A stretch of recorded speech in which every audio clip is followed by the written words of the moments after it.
கொய்யா மரத்துல காய்ச்சிருக்குடா. இங்க பாருங்க गाइस. ஆமா गाइस. இந்தாப்பா. தெரியுதா? பாருங்க गाइस.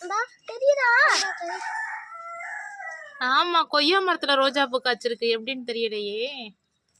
ஏன் நீங்க ரோஸை ஒட்டி வச்சீங்களடா கொய்யா மரத்துல? இல்ல.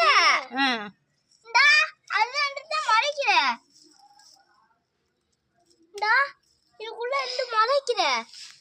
இவங்க மக்களே இவங்க சொல்றாங்க கொய்யா மரத்துல ரோஜா பூ காய்ச்சிருக்குன்னு சொல்லிட்டு பூத்திருக்குன்னு சொல்லிட்டு அதை வதங்க பாத்துருவோம், டெஸ்ட் பண்ணி பாத்துருவோம். இவங்க போய் சொன்னான்னு சொல்லுவாங்க. இல்ல உண்மைதான். ஆமா, கொய்யா மரத்துல ரோஜா பூ பூத்திருக்கு. ஏன்னா ரோஜா பூ கொய்யா மரத்துல பூக்காதே. எங்கிட்ட இருந்தா இந்த ரோஜா பூ இதுக்குள்ள பூத்துருச்சோ? இல்ல, ரோஜா பூ கொடியா வளர்ந்து நம்ம ஒரு ஸ்டிக்கு வச்சோம், அது 3 ஸ்டிக்கா இதுக்குள்ள வந்து பூத்திருக்கு போலயே.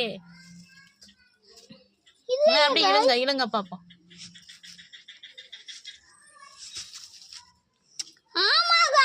ஆமா மக்களே, ரோஜா பூ வந்து செடி வந்து நம்ம ஒரு ஸ்டிக் வச்சோம் இல்லையா, உடைச்சிடாம கஷ்டப்பட்டு வளர்த்துக்கிட்டு இருக்கேன்டா.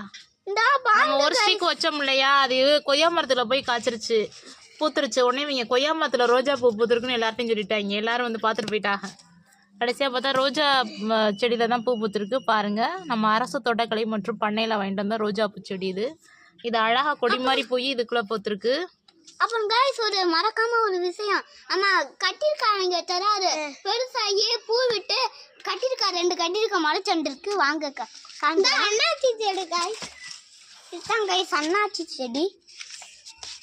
இந்த பாருங்க गाइस, இதுதான் गाइस அண்ணாச்சி செடி. பாருங்க, இதுதான் அண்ணாச்சி செடி. ஷார்ப்பா இருக்கும், வெட்டி வரும். பார்த்து எப்படி வைக்கணும்.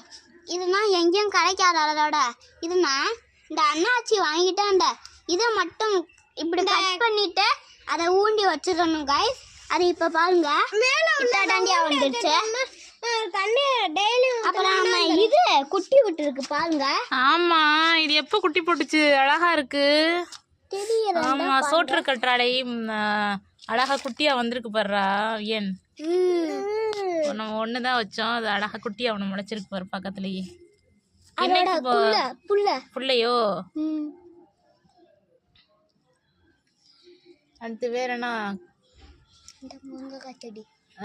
அரசு தோட்டக்கலை மற்றும் பண்ணையில் வாங்கிட்டு அந்த முருங்கை செடி பாருங்க, மரமாவே வளர்ந்துருச்சு. பயங்கர ஹைட்ல போகுது பாருங்க. நம்ம ஆல்ரெடி ஷார்ட்ஸ்ல போட்டிருப்போம், குட்டியா இருந்ததா இப்போ வந்து ரொம்ப பெருசா மரம் மாதிரி வந்துருச்சு. வாழை மரமே வாழை செடியே வைக்கிறேன். இங்க ஒரு வாழை செடி முளைச்சிருக்கு.